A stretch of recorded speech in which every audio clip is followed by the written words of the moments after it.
প্যান্ডেলে আমার প্রতিক্রিয়া দিয়েছি। আহ, এই বাজেট মানে অত্যন্ত একটি পপুলার বাজেট হয়েছে, যে বাজেটে বিকশিত ভারতের লক্ষ্য এবং দেশকে বিশ্বের অর্থনৈতিক শক্তিশালী দেশ হিসেবে পরিণত করার সাথে সাথে যেটা দিয়ে মাননীয় অর্থমন্ত্রী শুরু করেছেন, যে এই বাজেট গরিব, যুবক, অন্নদাতা কৃষক এবং নারীদের উদ্দেশ্যে উৎসর্গ করেছেন। অতএব আপনি এই চারটি সেক্টরেই দেখবেন ব্যাপক সামাজিক প্রকল্পগুলো বা তাদের উন্নয়নের জন্য একটা সুনির্দিষ্ট কর্মপরিকল্পনা, চটকদারি নয়, নেওয়া হয়েছে।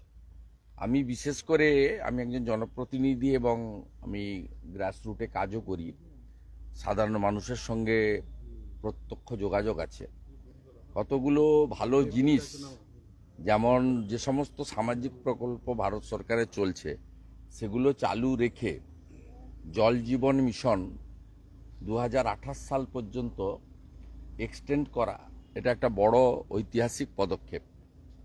আমি যেহেতু এগ্রিকালচার ব্যাংকের সঙ্গে যুক্ত বা আমাদের এগ্রিকালচার এলাকা থেকে রিপ্রেজেন্ট করি, এখানে কিষাণ ক্রেডিট কার্ডের যে লোন 3 লক্ষ থেকে বাড়িয়ে 5 লক্ষ টাকা করা হয়েছে, এতে কৃষকদের বিরাট উপকার হবে। কারণ আমরা লং টার্ম এবং শর্ট টার্মে নাবার্ডের যে রিফাইন্যান্স লোনগুলো, আমাদের এলাকা তো নির্ভর করে সমবায় সমিতি, এসকেইউএস এবং ব্যাংকের, ন্যাশনালাইজ ব্যাংকের উপরে এবং এআরডিবিগুলোর উপরে, যারা লং টার্ম এবং শর্ট টার্মে ঋণ দেন নাবার্ডের রিফাইন্যান্স লোন।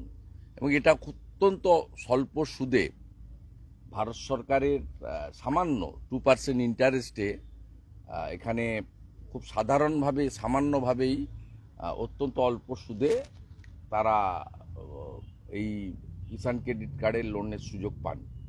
সাথে সাথে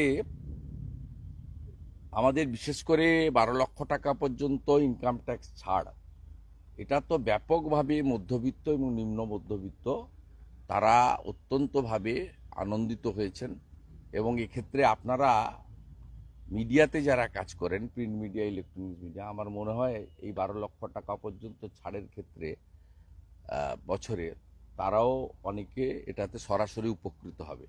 আপনি যদি চুলচেরা বিশ্লেষণ করে দেখেন, তাহলে 12 লক্ষ টাকা যে ইনকাম গ্রুপ, তাদের ইয়ারলি বেনিফিট হচ্ছে 80,000 থেকে 1,20,000 টাকা এক বছরে। অতএব এই বাজেটকে ওয়েলকাম করা ছাড়া অন্য কোনো কারণ নেই। এবং লোকের এখন যে ব্যবহার্য জিনিসপত্রগুলোর মধ্যে দুটো জিনিস তো অত্যন্ত আনন্দের। একটা হচ্ছে জীবনদায়ী ওষুধের উপর থেকে শুল্ক প্রত্যাহার করা, 36টি জীবনদায়ী ওষুধ, এবং প্রত্যেকটা ডিস্ট্রিক্ট হসপিটালে ক্যান্সারের চিকিৎসা চালু করা, আর সাথে সাথে মোবাইল ফোনের দামও কমিয়ে দেওয়া। কারণ আজকে পেটিএমের যুগে আপনার বা ডিবিটির যুগে আমরা পেটিএম মোবাইলে ইউজ করি এবং ডাইরেক্ট বেনিফিট ট্রান্সফার সরকারের থ্রু মোবাইল ফোন হয়। সেক্ষেত্রে একেবারে প্রান্তিক মানুষের কাছে মোবাইল ফোন কেনা, তার সার্ভিসিং করা, এসবের ক্ষেত্রে খুব গুরুত্বপূর্ণ। এইসব কতগুলো জিনিস হয়েছে যেখানে ভারতবর্ষের কৃষক থেকে শুরু করে সাধারণ মানুষ এবং মধ্যবিত্ত, নিম্ন মধ্যবিত্ত, তারা সরাসরি এই বাজেটে উপকৃত হয়েছে।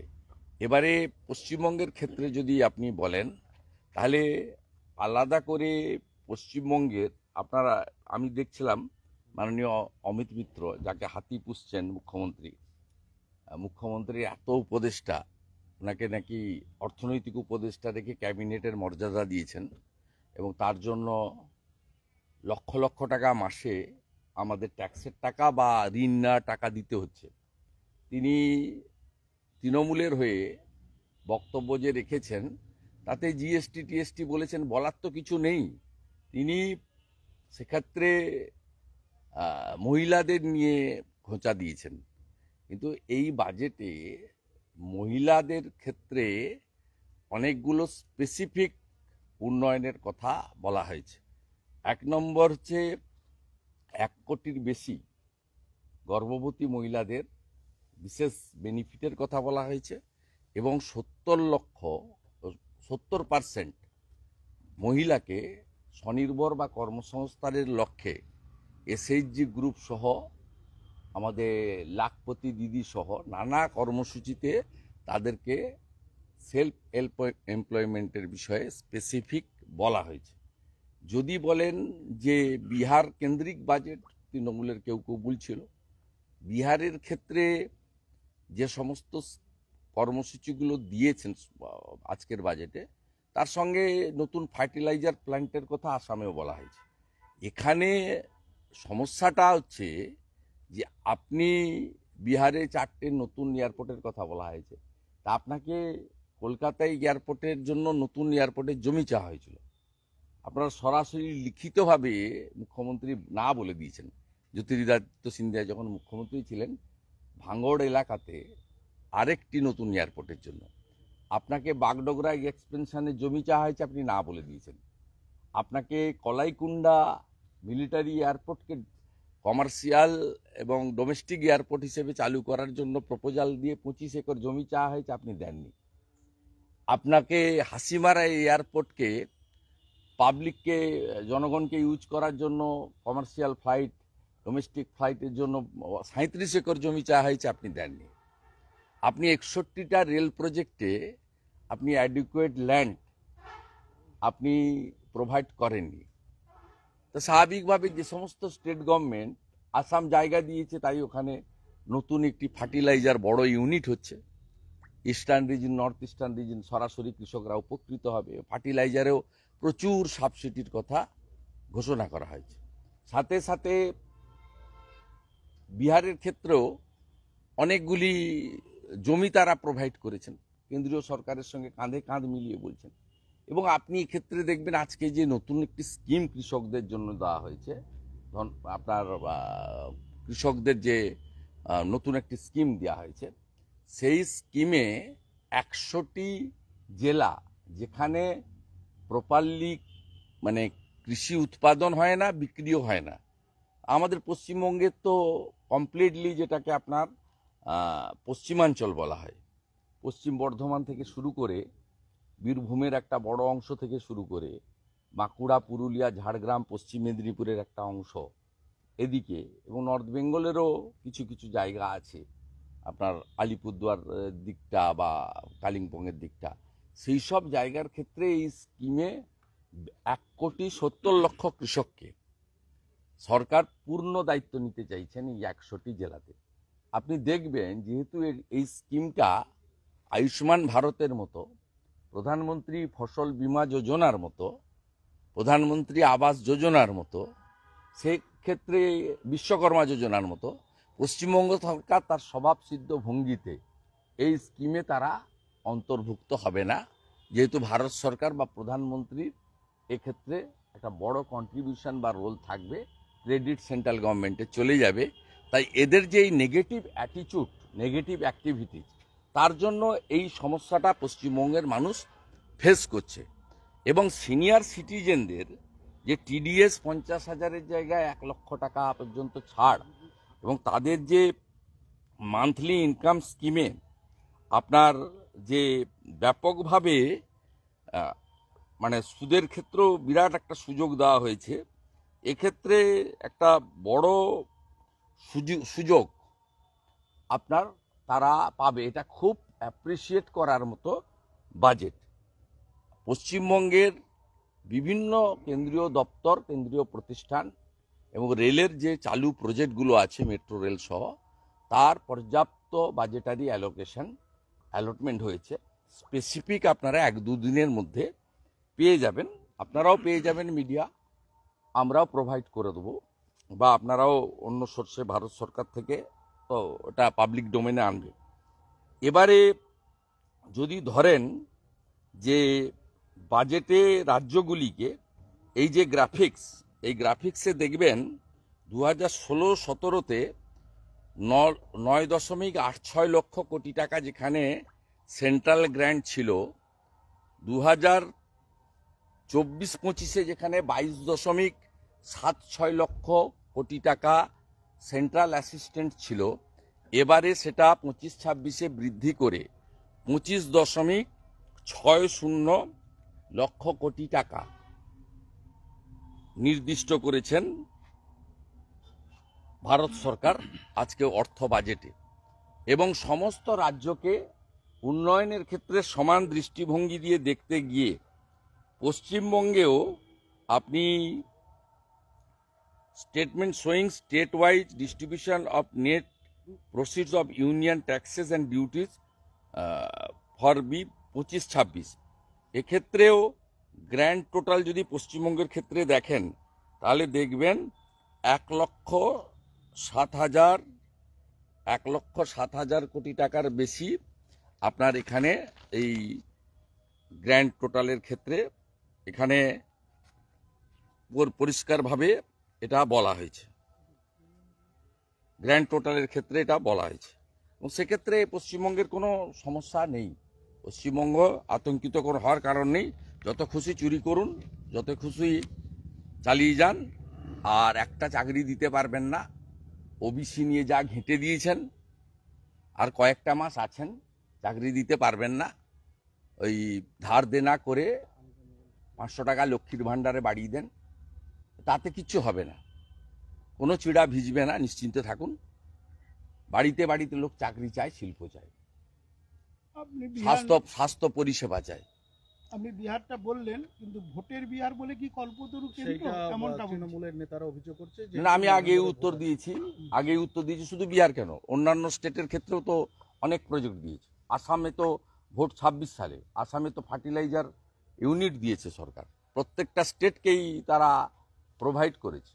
এবং সত্যিকারে বিহারের যে সমস্ত উন্নয়নের কাজ করা দরকার ছিল, মাখানা বোর্ড থেকে শুরু করে হর্টিকালচার, বিহার থেকে হর্টিকালচার মিনিস্টার চিরাগ পাসওয়ান, সে তো তার স্টেটে জমি জায়গা জোগাড় করে সেখানে তো চাইবে করতে, তারা তো চাইবে। এখানে তো সমস্যা, এখানে আমাদের ভারত সরকার করতে চান, আমাদের সাংসদরা, আমাদের দুজন প্রতিমন্ত্রী তারা কাজ করতে চান। আমিও বিরোধী দলনেতা হিসেবে আমিও সহযোগিতা করি বা করতে চাই, কিন্তু প্রশ্নটা হচ্ছে ল্যান্ড। দীঘা তমলুক রেলপথের ডবল রেল লাইন হচ্ছে না, তার জন্য দায়ী কে? মমতা ব্যানার্জি ল্যান্ড দেবে না। নন্দকুমার থেকে বলাইপন্ডা হয়ে আপনার যে বালিচক রেলের এক্সটেনশন করতে চাইছে, জমি দেবে না মমতা ব্যানার্জি, জমি দেবে, কৃষকরা রেডি আছে জমি দেওয়ার উপযুক্ত মূল্য পেলে, জমি দেবেন না। নন্দীগ্রাম রেল প্রজেক্টে দ্রুত কাজ চলছে, সেখানেও দেখবেন 74 একর জমি পেয়েছি আমরা আগে, 6 একর জমি এখনো পাওয়া যায়নি। বাকি কাজ পুরো দমে চলছে, 200 কোটি টাকার বেশি অ্যালটমেন্ট হয়েছে, আরো 300 কোটি টাকা অ্যালটমেন্ট হয়েছে, কাজ পুরো দমে চলছে, ফুল স্পিডে কাজ চলছে। আপনি পাঁশকুড়া থেকে ঘাটাল হয়ে ইড়পালা জমি দেবেন না, হিলি রেল প্রজেক্টে জমি দেবেন না। আপনি ভাদুতলা হয়ে লালগড় রেল প্রজেক্টে জমি দেবেন না, এরকম 61টা রেল প্রজেক্টে রয়েছে, জমি দেবেন না। আপনাকে কিন্তু বলছি, আপনি জমি দেবেন না, আপনি এখানে জমি দেবেন না। জমি তো ল্যান্ড অ্যাকুইজিশন অ্যাক্ট তো কালেক্টর ডিএম এর হাতে, এবং এই ডিএমরা কন্ট্রোল বাই এই পূর্ণেন্দু মাইতির ঘাড়ে মাথা আছে যে মুখ্যমন্ত্রীর নির্দেশের বাইরে যায়। আপনি আমার জেলা বা আপনাদের জেলা নিয়ে বলুন না। এই মন্দারমণিতে এনজিটির কি একটা নোটিশ করেছিল, তাতেই ওকে গর্তে ঢুকিয়ে দিয়েছে।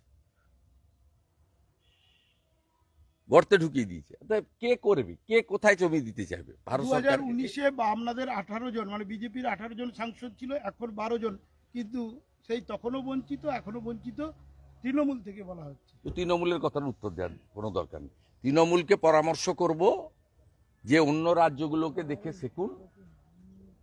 এমনকি ওমর আবদুল্লাহ যে ভারতীয় জনতা পার্টির বা ইন্ডিয়ার বিরুদ্ধে, তাকে দেখে শিখুন। ওমর আবদুল্লাহকে দেখে শিখুন, তিনি বয়সে মমতা ব্যানার্জি থেকে অনেক ছোট, তার বাবা মমতা ব্যানার্জির সহকর্মী ফারুক আবদুল্লাহ, তাকে দেখে শিখুন। ঝাড়খণ্ডের হেমন্ত সোরেন ভোটে এত ফাটাফাটি করেছে, শপথ গ্রহণে মোদিজির বাড়ি, অমিত শাহজির বাড়ি, রাজনাথ সিং এর বাড়ি, নীতিন গডকরির বাড়িতে গিয়ে তাদেরকে আমন্ত্রণ করেছিলেন আসার জন্য। ফেডারেল স্ট্রাকচারে সেন্ট্রাল স্টেট রিলেশন করুন। তৃণমূলকে বলবো আগে আয়ুষ্মান ভারতটাকে চালু করুন, তৃণমূলকে বলবো আগে প্রধানমন্ত্রী ফসল বীমা যোজনাকে তাকে চালু করুন, তৃণমূলকে আগে বলবো প্রধানমন্ত্রী আবাস যোজনাতে পরিচ্ছন্ন তালিকা পাঠান কেন্দ্রে, তৃণমূলকে বলবো পশ্চিমবাংলায় 81 লক্ষ প্রান্তিক কৃষক 50 লক্ষ কৃষকের নাম পাঠিয়েছেন পিএম কিষানে বছরে 6,000 টাকা করে। আরো 31 লক্ষ কৃষকের নাম কেন পাঠাননি? কেন রেকর্ড পাওয়া যায় না অনলাইনে জমির? কেন ভারত সরকারের এই কর্মসূচি থেকে 31 লক্ষ কৃষক পরিবারকে বঞ্চিত করছেন? 6,000 টাকা করে মোদিজি দিতে চাইছেন তাদের বছরে। কেন যারা নাপিত থেকে শুরু করে মালাকার, স্বর্ণকার, তাঁত শিল্পী, ছুতার, কামার, মানে হাতের কাজ করেন, কারিগর, আর্টিজান, তাদের বিশ্বকর্মা যোজনা, যেখানে পশ্চিমবঙ্গ সরকারের একটা টাকা নেই, কেন 6 লক্ষ অ্যাপ্লিকেশন পড়ে থাকা সত্ত্বেও এই অ্যাপ্লিকেশন দিল্লিতে পাঠাচ্ছেন না, যাতে তারা আদিবাসী জনজাতিরা থাকে? সেখানে রেসিডেন্সিয়াল একলব্য স্কুলের জন্য জমি চেয়েছে। 3টে স্কুল এখনই দান করুন, উন্নয়ন নিয়ে রাজনীতিটা কম করুন। রাজনীতিটা আপনারা করেন, তার ফল ভোগ করছে পশ্চিমবঙ্গের লোক। কয়েকটা পশ্চিমবঙ্গে ভারতীয় জনতা পার্টির সরকার আসবে, দিল্লিতেও আসছে, পশ্চিমবঙ্গেও আসবে, বিহারে তো আমরা বাম্পার জিতবো, এটা নিয়ে কোনো সমস্যা নেই। এবং তখন এখানে পশ্চিমবঙ্গে কেন্দ্রীয় সরকারকে নিয়ে আমরা সমস্ত কর্মসূচি চালু করব, সামাজিক স্কিমও চালু থাকবে, বেনিফিট ডবল হবে এবং অন্যান্য স্কিম হবে। সবচেয়ে বড় ক্রাই হচ্ছে প্রতি বাড়িতে চাকরি চাই। গুজরাটের মতো শিল্প এবং কর্মসংস্থান পশ্চিমবঙ্গের মানুষরা চায়। অর্থাৎ সেই কাজ যদি করতে হয়, ডবল ইঞ্জিন ছাড়া অন্য কোনো ইঞ্জিন চলবে না। আজকের এই বাজেটে সেখানে বলা হচ্ছে যে চাকুরিজীবীদের আস্থা পূরণ হয়েছে, স্বপ্ন পূরণ হয়েছে এবং মধ্যবিত্তদের হাতে টাকা রাখার জন্যই বাজেট করা হয়েছে। চাকুরিজীবী আর 12 লক্ষ টাকা রোজগার তো আলাদা করছেন কেন? 12 লক্ষ টাকা পর্যন্ত যাদের রোজগার, তারাই বেনিফিটেড হবে। প্রত্যাশা পূরণ তাদের। না না, শুধুমাত্র চাকরিজীবীদের করছেন কেন? আপনাদের এই নেগেটিভ অ্যাটিচিউডটা কেন? এই বাজেটটাকে স্টাডি করুন। দেশের ইকোনমিটাকে কোন জায়গায় নিয়ে গেছে, কোন সেক্টরটাকে লেফট আউট করেছে বলুন তো? অন্নদাতা কৃষক থেকে, মহিলা থেকে, যুবক থেকে, এসসি এসটি কমিউনিটি থেকে কাকে বঞ্চিত করেছে বাজেট, আমি সেটা জানতে চাই। সামগ্রিকভাবে ক্যান্সারের ওষুধ 36টা ওষুধকে তার দাম কমিয়ে দিয়ে সমস্ত জেলাতে ক্যান্সার চিকিৎসা চালু করার মতো ঐতিহাসিক সিদ্ধান্ত। এবং পশ্চিমবঙ্গে তো আপনি কমপ্লিট করতে পারেননি, মাত্র 9-10% বাড়িতে নলে জল গেছে। 28 পর্যন্ত জল জীবন মিশনের স্কিমকে কন্টিনিউ করে দিয়েছে, যাতে প্রত্যেকটা বাড়িতে হার ঘর নল সে জল, নলে যাতে জল যায়। কোন জায়গাটাকে আপনি বঞ্চিত করেছে বলুন? ইউরিয়া সারের ক্ষেত্রে নতুন প্ল্যান্ট, তার ভর্তুকিকে কন্টিনিউ করা, বাড়ানো, প্রত্যেকটা জিনিসকে কভার করে দিয়ে গেছে এই জায়গায়। এবং তৃণমূল কংগ্রেসের এই ধরনের রাজনীতি, মানুষ হ্যাপি, বিশেষ করে মধ্যবিত্ত, নিম্ন মধ্যবিত্তরা হ্যাপি, ভীষণভাবে হ্যাপি। আর যারা এমআইএস মান্থলি ইনকাম স্কিমে গ্র্যাচুইটি পিএফ এর টাকা জমি টমি বিক্রি করে যে সিনিয়র সিটিজেনরা খুব কষ্টে ছিলেন, তাদের সুদ কমে যাচ্ছিল, তাদেরকে প্রোটেকশন দিয়ে দিয়েছে ভারত সরকার। এটা সিনিয়র বরিষ্ঠ নাগরিকদের আশীর্বাদ মোদিজির সরকার পাবে। ঠিক আছে, থ্যাংক ইউ। চা টিফিন হয়ে গেছে, বেরিয়ে যান।